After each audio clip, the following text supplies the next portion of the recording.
आज हम इस वीडियो में सुनेंगे श्री सत्यनारायण भगवान की व्रत कथा। शास्त्रों में बताया गया है कि सत्यनारायण व्रत कथा का पाठ करने से व्यक्ति को 1000 यज्ञ करने के बराबर शुभ फलों की प्राप्ति होती है। सत्यनारायण भगवान व्रत कथा में भगवान विष्णु के सत्य स्वरूप के बारे में बताया गया है। इस व्रत का पाठ करने से घर में सुख समृद्धि का वास सदैव बना रहता है और भगवान विष्णु की कृपा आप पर सदैव बनी रहती है। तो आइए सुनते हैं श्री सत्यनारायण व्रत कथा का पहला अध्याय। एक समय की बात है, नेमी श्रावण तीर्थ में सोन कार्तिक 88,000 ऋषियों ने श्री सूत जी से पूछा कि हे प्रभु, इस कलयुग में वेद विद्या रहित मनुष्य को प्रभु भक्ति किस प्रकार मिल सकती है तथा उसका उद्धार कैसे होगा। हे मुनिश्रेष्ठ, ऐसा कोई तप बताए जिससे थोड़े समय में ही पुण्य मिल जाए और मनवांछित फल भी मिल जाए। इस प्रकार की कथा सुनने की हम इच्छा रखते हैं। शैव शास्त्रों की ज्ञाता श्री सूत जी बोले कि हे वैष्णव में पूज्य, आप सभी ने प्राणियों के हित की बात पूछी है, इसलिए मैं एक ऐसे श्रेष्ठ व्रत को आप लोगों को बताता हूँ जिसे नारद मुनि ने श्री लक्ष्मी नारायण भगवान जी से कहा था और लक्ष्मीपति ने मुनि श्रेष्ठ नारद जी से कहा था। अब आप इसे ध्यान पूर्वक सुनिए।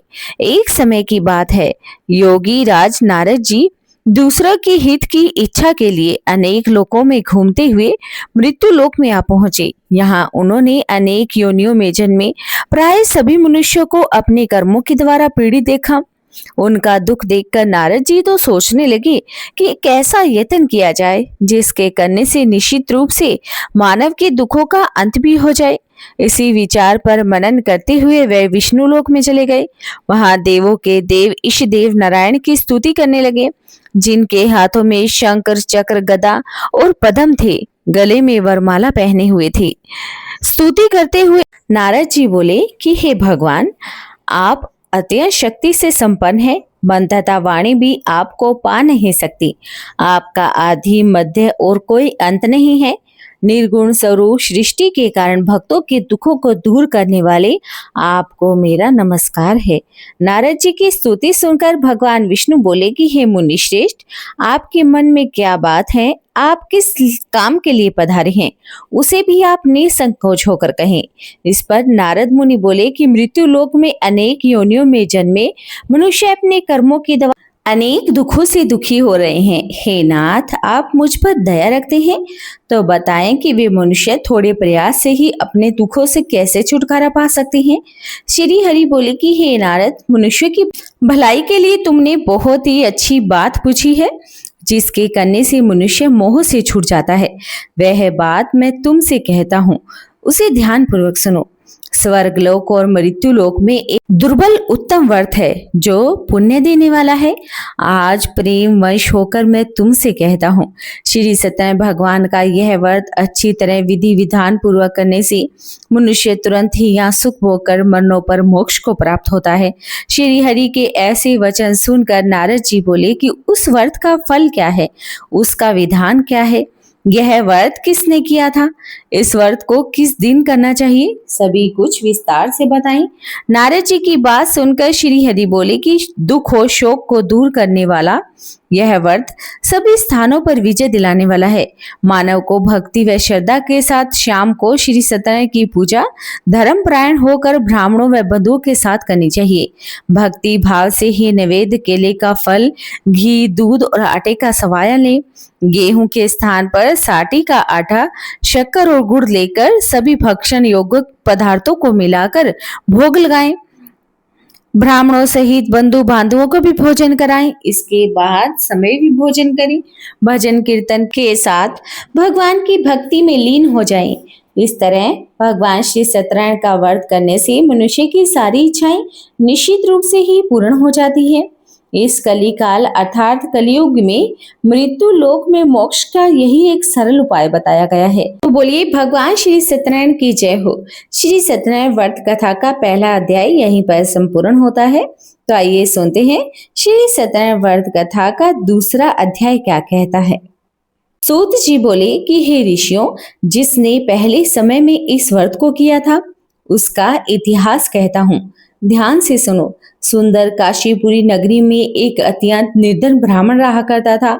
भूख प्यास से परेशान वह धरती पर घूमता रहता। ब्राह्मणों से प्रेम करने वाले भगवान ने एक दिन ब्राह्मण का वेश धारण करके उसके पास जाकर पूछा कि हे ब्राह्मण, तुम नित्य दुखी होकर तुम पृथ्वी पर क्यों घूमते हो? दीन ब्राह्मण बोला कि हे प्रभु, मैं निर्धन ब्राह्मण हूँ, भिक्षा के लिए धरती पर घूमता हूँ। हे भगवान, यदि आप इसका कोई उपाय जानते हो तो बतला दीजिए। वृद्ध ब्राह्मण कहता है कि सत्यनारायण भगवान मनवांछित फल देने वाले हैं, इसलिए तुम उनका व्रत करो। इसे करने से मनुष्य सभी प्रकार के दुखों से मुक्त हो जाता है। वृद्ध ब्राह्मण बनकर आए श्री सत्यनारायण भगवान उस निर्धन ब्राह्मण को व्रत का सारा विधान बताकर अंतर्ध्यान हो गए। ब्राह्मण मन ही मन सोचने लगा कि जिस व्रत को वृद्ध ब्राह्मण करने को कह गया है, मैं उसे अवश्य ही करूंगा। यह निश्चय करने के बाद उसे रात में नींद भी नहीं आई। वह सवेरे उठकर श्री सत्यनारायण भगवान के व्रत का निश्चय करके भिक्षा के लिए चला गया। उस दिन उस निर्धन ब्राह्मण को भिक्षा में बहुत सारा धन भी मिला, जिससे उसने बंधु बांधवों के साथ मिलकर श्री सत्यनारायण भगवान का व्रत संपन्न किया। भगवान श्री सत्यनारायण का व्रत संपन्न करने के बाद वह निर्धन ब्राह्मण सभी दुखों से छूट गया, अनेक प्रकार की संपत्तियों से युक्त हो गया। उसी समय से वह ब्राह्मण हर मास इस व्रत को करने लगा। इस तरह के सत्यनारायण भगवान के व्रत को जो मनुष्य करेगा, वह सभी प्रकार के पापों से छूटकर मोक्ष को प्राप्त होगा। जो मनुष्य इस व्रत को करता है, वह सभी दुखों से मुक्त हो जाता है। सूत जी बोले कि इस तरह से नारद जी से नारायण जी का कहा हुआ यह व्रत श्री सत्यनारायण व्रत मैंने तुमसे कहा। हे ब्राह्मणों, मैं अब तुमसे और क्या ही कहूँ। ऋषि बोले कि हे मुनिवर, संसार में उस ब्राह्मण से सुनकर और किस किस ने इस व्रत को किया, हम इस बात को सुनना चाहते हैं। इसके लिए हमारे मन में श्रद्धा का भाव है। सूत जी बोले कि हे मुनियों, जिसने इस व्रत को किया वह सब सुनो।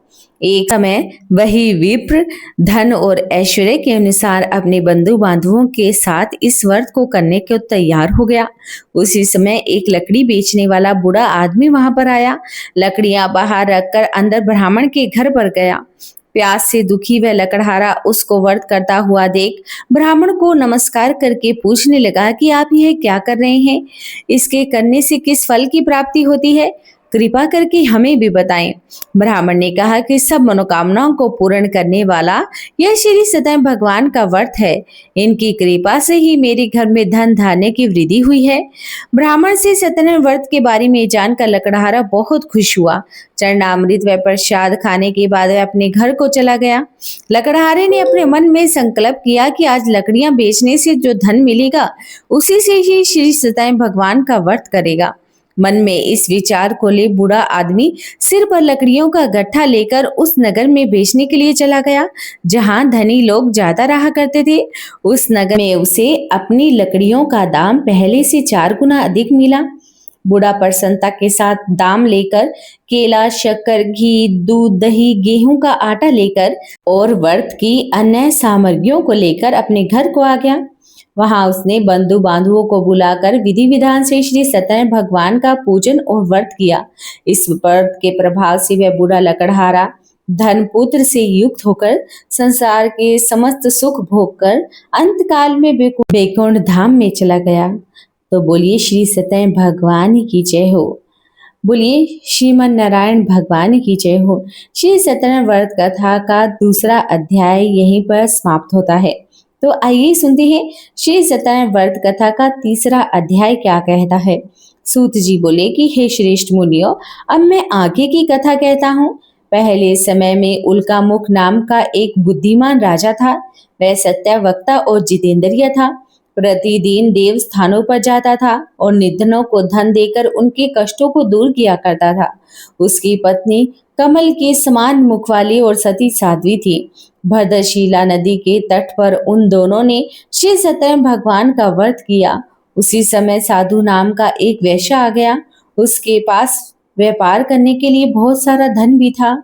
राजा को व्रत करता हुआ देखकर वह विनय के साथ पूछने लगा कि हे राजन, भक्ति भाव से पूर्ण होकर आप यह क्या कर रहे हैं?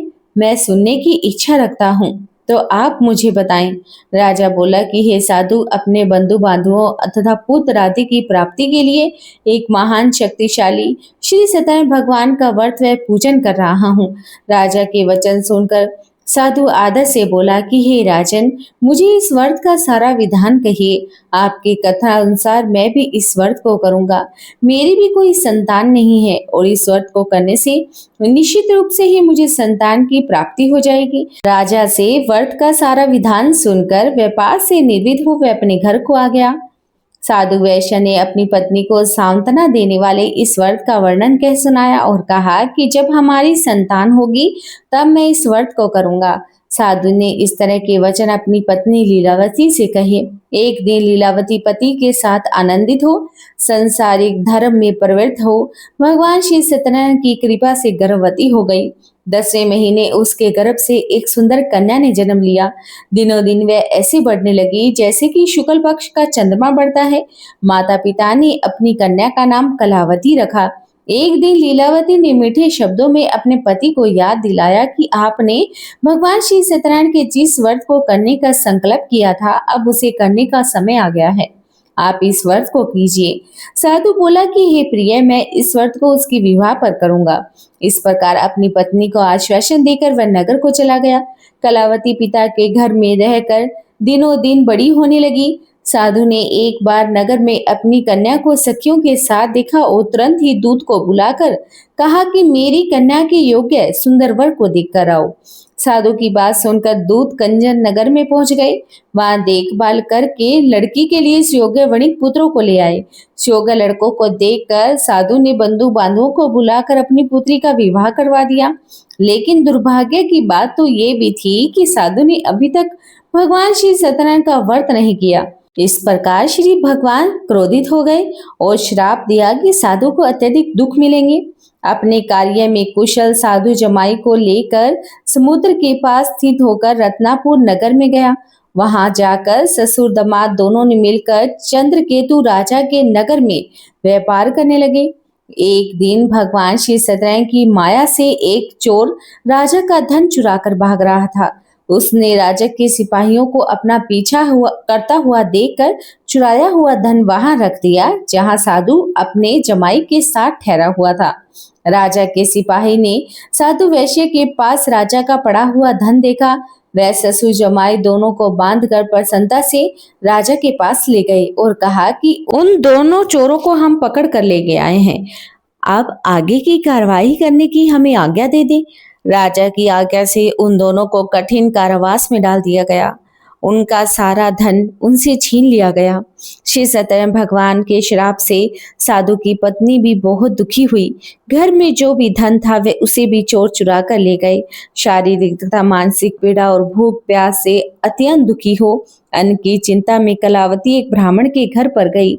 वहां उसने श्री सत्यनारायण भगवान का व्रत होते हुए देखा और फिर कथा भी सुनी। वह प्रसाद ग्रहण करके रात को घर पर वापस आ गई। माता ने कलावती से पूछा कि हे पुत्री, अब तक तुम कहाँ थी? तुम्हारे मन में क्या बात है? कलावती ने अपनी माता से कहा कि हे माता, मैंने एक ब्राह्मण के घर में श्री सत्यनारायण भगवान का व्रत होते हुए देखा था। कन्या के वचन को सुनकर लीलावती भगवान के पूजन की तैयारी करने लगी। लीलावती ने परिवार व बांधवों सहित सत्यनारायण भगवान का पूजन किया और उनसे वर मांगा कि मेरे पति और जमाई श्री के घर पर लौट आएं। साथ ही यह भी प्रार्थना की कि हम सब का अपराध क्षमा कर दें। श्री सत्यनारायण भगवान इस व्रत से संतुष्ट हो गए और राजा चंद्रकेतु को स्वप्न में दर्शन देकर कहा कि हे राजन, तुम उन दोनों वैश्यों को छोड़ दो। तुमने उनका जो धन लिया है उसे भी वापस कर दो। अगर तुम ऐसा नहीं करोगे तो मैं तुम्हारा धन, राज्य, संतान सभी को नष्ट कर दूंगा। राजा को यह सब कहकर भगवान अंतर्ध्यान हो गए। प्रातःकाल सभा में राजा ने अपना सपना सुनाया और फिर बोले कि बड़े पुत्रों को कैद से मुक्त कराकर सभा में ले आओ। दोनों ने आते ही राजा को प्रणाम किया।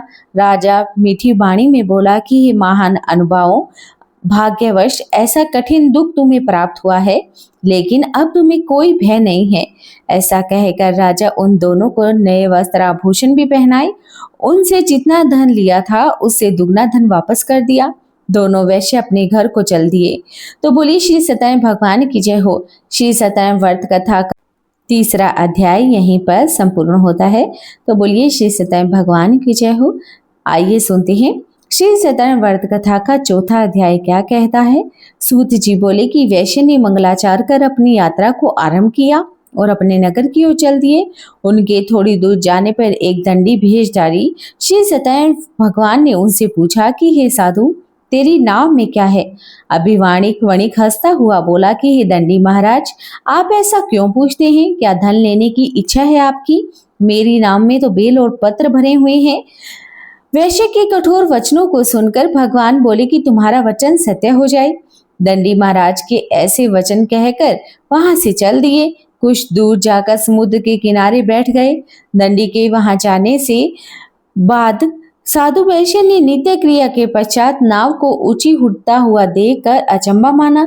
नाव में बेल पत्र आदि देखकर वह मूर्छित होकर जमीन पर गिर पड़ा। मूर्छा खुलने के बाद वह अत्यंत शोक में डूब गया और उसका दामाद बोला कि आप शोक ना मनाएं, यह उसी दंडी महाराज का श्राप है, इसलिए हमें उनकी शरण में जाना चाहिए, तभी हमारी मनोकामना पूर्ण होगी। दामाद की बातों को सुनकर वह दंडी के पास पहुंचा और अत्यंत भक्ति भाव से नमस्कार करके बोला कि मैंने आपसे जो असत्य वचन कहे थे उनके लिए आप हमें क्षमा कर दें। ऐसा कहकर महान शोकाकुल होकर रोने लगा। तब दंडी भगवान बोले कि हे वणिक पुत्र, मेरी आज्ञा से तुम्हें बार बार दुख प्राप्त हुआ है, तू मेरी पूजा से विमुख हुआ है। साधु बोला कि हे भगवान, आपकी माया से ब्रह्म आदि देवता भी आपके स्वरूप को नहीं जान पाते, तो मैं अज्ञानी कैसे जान सकता हूँ। अब आप प्रसन्न हो जाएं। अब मैं अपनी समर्थता के अनुसार आपकी पूजा करूंगा। आप मेरी रक्षा करें और पहले के समान नौका में धन भर दें। साधु वैश्य के भक्ति पूर्वक वचन को सुनकर भगवान तो प्रसन्न हो गए और उनकी इच्छा अनुसार वरदान देकर अंतर्ध्यान भी हो गए। ससुर जमाई जब नाव पर आए तो नाव धन से भरी हुई थी और फिर वहीं अपने अन्य साथियों के साथ मिलकर श्री सत्यनारायण व्रत का पूजन करके अपने नगर को चल दिए। जब वह नगर के नजदीक पहुंचे तो दूत को घर पर भेजकर खबर देने के लिए कहा। दूत साधु की पत्नी को प्रणाम करके हुए कहता है कि मालिक अपने दामाद सहित नगर के निकट आ गए हैं। दूध की बात को सुनकर साधु की पत्नी लीलावती ने बड़े हर्ष के साथ भगवान श्री सत्यनारायण का पूजन कर अपनी पुत्री कलावती से कहा कि मैं अपने पति के दर्शन को जाती हूँ, तो कार्य पूर्ण कर श्री आ जाना। माता के ऐसे वचन सुनकर कलावती जल्दी में प्रसाद छोड़कर अपने पति के पास आई। प्रसाद की अवज्ञा के कारण श्री सत्यनारायण भगवान रुष्ट हो गए और नाव सहित उसके पति को पानी में डुबो दिया। कलावती अपने पति को वहां पर ना पाकर रोती हुई जमीन पर गिर गई। नौका को डूबा हुआ देखकर और कन्या को रोता हुआ देखकर साधु दुखी होकर बोला कि हे प्रभु, मुझसे तथा मेरे परिवार से जो भूल हो गई है आप उसे क्षमा कर दें। साधु के दीन वचनों को सुनकर भगवान श्री सत्यनारायण प्रसन्न हो गए। आकाशवाणी हुई कि हे साधु, तेरी कन्या मेरे प्रसाद को छोड़ कर आई है, इसलिए उसका पति अदृश्य हो गया है। यदि वह घर जाकर प्रसाद खाकर लौटती है तो उसका पति उसे अवश्य ही मिलेगा। ऐसी आकाशवाणी सुनकर कलावती घर पहुंचकर प्रसाद ग्रहण करती है और फिर आकर अपने पति के दर्शन करती है। उसके बाद साधु अपने बंधु बांधवों सहित श्री सत्यनारायण भगवान का व्रत पूरे विधि विधान से करता है। इस लोक का सुख भोगकर अंत में स्वर्ग लोक को चला जाता है। तो बोलिए श्री सत्यनारायण भगवान की जय हो। श्री सत्यनारायण व्रत कथा का चौथा अध्याय यहीं पर संपूर्ण हुआ।